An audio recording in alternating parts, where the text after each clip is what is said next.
if you pay attention to the Pulitzer Prizes, they're announced every spring. And just about 2 weeks ago, Marie Howe's New and Selected Poems was announced as the Pulitzer Prize winner for this last year, basically books published in 2024.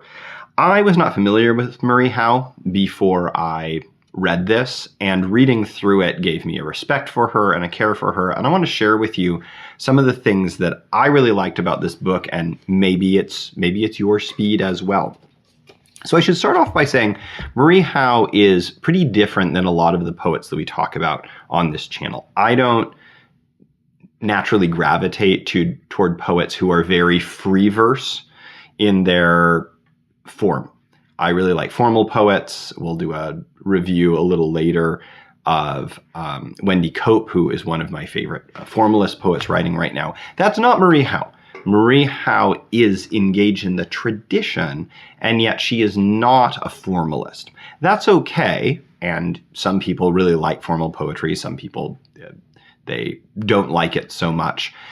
I want to show you some of the things that I'm liking about this collection of Marie Howe. So this collection is organized in an interesting way. It starts with a section of new poems, and then it starts with selections from Marie Howe's series of collections starting in 1987 and going up through 2017. So this is a good 30 years of poetry. The new poem section begins with a poem that I feel like is a good introduction to and kind of test for, are you going to like Marie Howe? So this is called Prologue. In the middle of my life, just past the middle, walking along the street with our little dog Jack on a leash. Okay, just past the late middle, in what some might call my early old age, on a street crowded with children and tourists, my father dead, my mother dead, my young husband gone from me and grown older, a father, a husband now to someone else, Jason dead, John dead, Jane and Stanley and Lucy and Bill and Tony and now Richard dead. I came to the edge, and I did not know the way. This is a highly personal poem. If you haven't read Marie Howe before, you don't know who Jason and John and Jane and Stanley and Lucy. It's interesting. On Lucy and Lucy, you can see it's two different spellings of Lucy. So it's not just, repeating the same name. It's giving us a new name.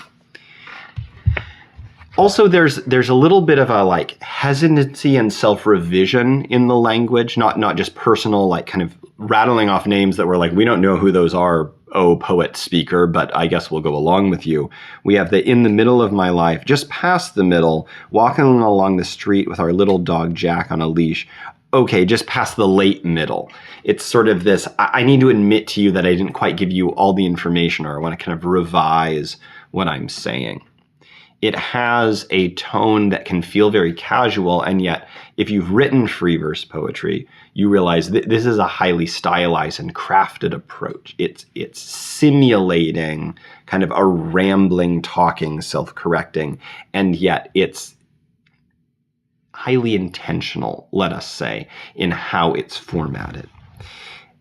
If we just read this and didn't really think about poetic history, we might say, okay, so this is a woman who in the prologue to her new poems from 2023, 2024, she's been writing since 1987. This is a reflecting, from late in a career. She is telling us that a lot of her loved ones are gone. This is sort of a late middle age, I'm coming to the end of things poem. And okay, if maybe it engages our emotions and maybe we commiserate, maybe we feel like we're just past late middle age.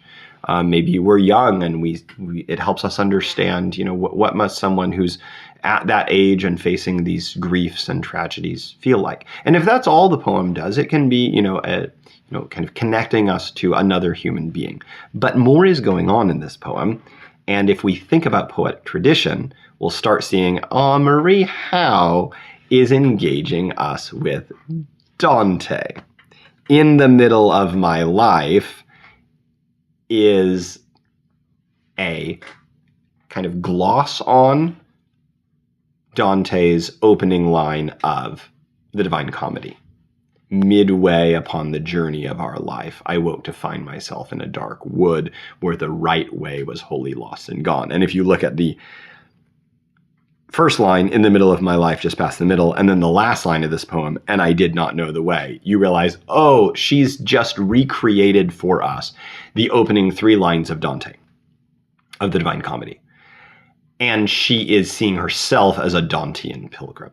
And then I think we can start thinking about loss and middle age and midway or halfway through midway, and that this is a dark wood moment for the poet.